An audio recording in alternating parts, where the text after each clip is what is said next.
I'm not walking down there, are you? Hell no. No. We're done with that. Moving on. All right, let's get this done. I'm hungry. We've been out here for a little bit. It's hot, but we're talking clone rifles today, and we're talking my new favorite clone style rifles and barrel length that I am still very much in love with. The 10.5 Mark 18 from Type A. This is their Mark 18 Mod 0, which is an approximation of the initial Mark 18s that came out. But today we're not just talking about one gun, we are talking about two guns, because this is twice as gooder. This is a Type A Mark 18 CQB Block 2, which is their approximation of the, I guess you could say, the evolution of the Mark 18 in the military and its use. So getting down to it, oh, before we do that, like, subscribe, comment. Thank you for all of that stuff. What Mark 18 would you shoot if you could have one Mark 18 to be above them all? And would it have to be an original, like a Colt or whatnot? All right, so getting into it, this is gonna be quick. This is initial reviews, so I'm gonna go with a new style of doing my initial thoughts after about, 300 to 500 rounds, and then I'll do long-term reviews. And clone rifles, here's the thing, rifles, watches, cars, like, I think men start off wanting like the latest and greatest, the newest Lamborghini, like the newest stuff, and then pretty soon everything starts to look the same, and we get this nostalgic thing where the more we go into the future, the more we yearn for our past. And so clone rifles have become super popular. There are cloners out there that love the Mark 18 and really get into the nitty gritty. I am not that guy. So I don't know all the details. I don't know the history. There is a channel video called Military Arms Channel, I believe, and he has a 30-minute video. He actually worked at Colt, and I've watched it twice going through the history of the Mark 18.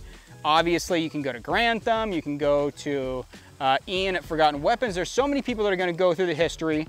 That's just not me. I'm gonna talk about why I have these guns and why I think the Mark 18 is just super cool. So, starting here, Type A, Mark 18, and this is gonna be the Mod 0, so the OG style, starting at the front. Normally it comes with an A2 style flash hider, but they were nice enough to put a dead air 3-prong flash hider on here for me, so I can run my Sandman K and or S. I know the original one was a Knights for the most part, but if you watch the video, the Mark 18 really wasn't standardized. Like there wasn't a standard Mark 18. They kind of just were thrown together with whatever parts that were available. So maybe it had a Knights, maybe it just had an A2 style flash hider. But what the first ones all had in common were the M4 front sight post gas block, the quad rail, most of the time with a vertical grip, and then this does have the Knights rail hiders, I guess they are, the little rail things, but it is a quad rail. One of the things that it is missing, and it's because it's just really hard to get a hold of right now, is the front cap for this quad rail. So when you look down it, you can see, and Busy's not there, he walked off, so I'm not pointing a gun at anybody. You can see that it is empty and open down there. So cloners, like, don't have a heart attack. This isn't like a perfect clone rifle. It's just it's Type A's approximation of a Mark 18. and I love it. Your sling mount down here, which does not work very well for actually slinging the gun, so I just wrap it around the front sight post. Vertical grip, moving back, you have a standard Type A M4. So they're upper, they're lower, they're the Radian Ambi. It is a 90-45. I just haven't switched it over yet. But you can see here the way they painted it the way I love it on safe. So when you flick it off safe, there's a little gap there to see that.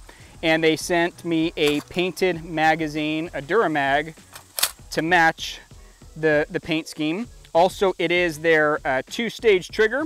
So it is Type A's own trigger, which is very, very nice. It comes in at like 4 to 5 pounds. So I get up on the trigger, you have your single stage take up, and it's like next to no wall, or next to no take up, and then you hit a nice wall, and then it goes off very nicely. Oop, take this magazine out so I don't have issues there. All right, so once again, got your take up, release, boom, back on the wall. Sorry, my phone's going off there. And it is just a fantastic 2-stage trigger.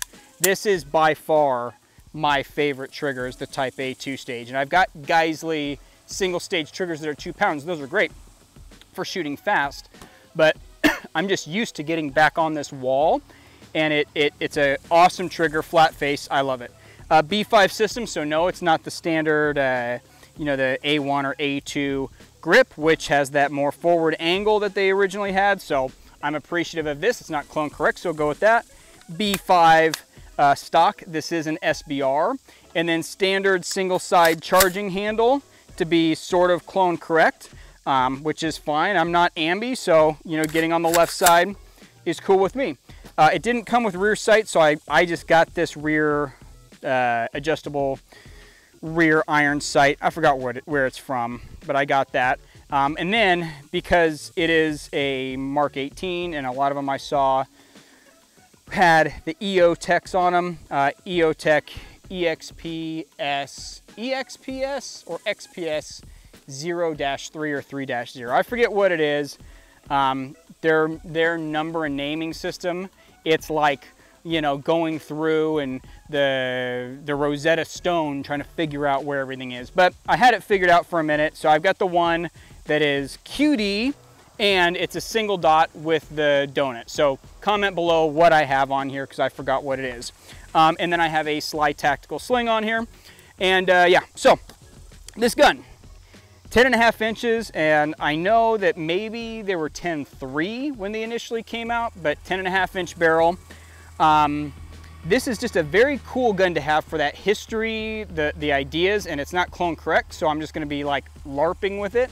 But it's something that when I'm looking up on my wall and this gun is sitting there, it just gives me that feeling of like, that's cool, and that nostalgic idea. It's like having, you know, an old Camaro, but you've put a, you know, modern 6-speed in it and a brand new LS motor. It's that resto mod idea to where you've got the outside looks older or looks, you know, historical, but you have the updated trigger, you've got updated safety, you've got better, what I think is probably a better barrel, better ergonomics. It's just a better gun than the original, but it looks super cool. So that's this, the Mod Zero, which I really like. And then they also, I bought this, by the way, so I bought this months ago and it just came in. Very happy, and that's their paint scheme. I also have this, which is kind of the next iterations forward on the Mk18. It went through multiple developments and changes. This would be the CQB Block 2. So that's where they did away with the M4 front sight, went with a full rail, and I think it was the Daniel Defense RIS or RAS system. This is actually Type A's rail, so it's not, once again, not clone correct, but it is a quad rail going all the way forward. I put an OSS can on here, so this is the OSS 556 can. It has their standard Gen 3 barrel in here, which is a very accurate barrel. I'll talk about that in a second. The one thing that I like about this gun versus the Mod Zero is they put their adjustable gas block in here. It came from the factory tuned perfectly. So I put this OSS can on it with how it came from the factory and the factory spring setup in the back, and it has just been like a sewing machine. If you look at my 11.5 review, and I've got an update coming for that, it is the softest shooting and most reliable, but it's something you just expect. Like the recoil is expected, the trigger reset is expected, the accuracy is expected. It's just a gun that you expect to run very, very well. And that the Superlative Arms adjustable gas block, I know they're working on their own, but I think it has a lot to do with the gas block, spring, and just how all the parts are mated together. OSS can, I'm gonna do a review on this at a future time. But I got this gun, put the can on it, and shot it a few times, said, yep, I'm keeping it, spray painted it. So I rattle canned this, my leaves and stuff pattern. You can go see a video on that. I released it a little bit ago. The paint is still tacky because I did it a couple days ago, so I still have some spots that, I mean, they've dried, but it's already starting to chip off, like the suppressor from shooting today. It's chipped off up here from the heat, which is just awesome. So I love rattle can paint jobs. I think all 10.5, 10.3 guns should be rattle canned. It should be a law. Just kidding, we're not into gun laws. I have a Surefire Scout, I think it's a 600, I painted over it. So it's a Surefire Scout up on front here. And I just have the tape switch and I have it zip tied down because I'm not quite sure about this light setup on here forever. And I will say this Surefire mount, after running it a few times, it is not the most sturdy mount. That screw wants to back out even with a good amount of Loctite on it. So I'm gonna have to come up with a different mounting solution for the Scout, or just go with a completely different light because it's not really doing the trick for me. Moving back, I've got a Vortex AMG UH1, the Huey, on the back here. This is actually a very cool optic. I might do a review on it in the future, but there's a lot of them out there, so I don't know if it's necessary, but I really like this optic. It has the ambi charging handle, so as we're getting more into the future, Type A is like, look, we're not even close to clone correct, but it is our idea of the CQBR, the close quarters battle rifle. So let's just put the newest and greatest stuff on it. So it does have their ambi charge handle, which is great. The 4590 ambi safety, their trigger, their lower, their upper, their bolt carrier, B5 Systems grip, B5's trigger guard deal. This has a trigger guard, I guess that's what it is. And then it has a Law Tactical folder on the back here to make it nice and slightly compact. And then this one is a pistol still for as long as we can.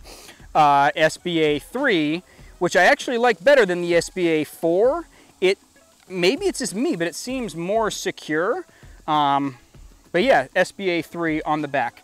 I mounted my sling on the back QD. I've been moving that around just because I've found that when I mount on the QDs on the back of my stocks and or braces, when I go for my reloads, if my sling's too tight, it's kind of tough to get the gun down and get that reload happening faster. So the more you shoot, the more you learn. So get out and practice and you'll figure stuff out. Overall though, both of these guns, initial reviews, if I only had one, if I could only have one of them, which one would I have? Oh, and by the way, this is like 1,600 bucks. Go on the Type A website, you can find out there. Contact me to order one if you want that. I don't know how much the CQBR is. It's not listed on their website. And I did pay for it, but I paid dealer pricing and they owed me a credit for something. So I really can't do the math to find out how much this one is, but I would anticipate this setup here being right around $2,000 without the can and all the accoutrement on it. So 1,600 for the Mod Zero, 2,000-ish, I suppose, for the CQBR Block 2. So if I had only one to keep, which one would it be and why? I don't want to be put in that Sophie's Choice kind of position. I'm gonna be honest, like I couldn't decide which one. Initially, I ordered this one because this is the only one that was on the website and I wanted, a cool gun that was retro looking. So this is the only one that I knew existed, but after shooting this with the OSS, that adjustable gas block and everything, I really couldn't make that choice. So I'm keeping both of these guns forever. And I'm gonna tell you, like I was out here shooting, I had 12-inch steel set up at 200 yards from, you know, our stand. I can go out to 300, but wasn't doing that today. And without magnification, with the EOTech and with the Vortex, making hits out at 200 yards was really not tough with these two guns on 12-inch steel. And it's down.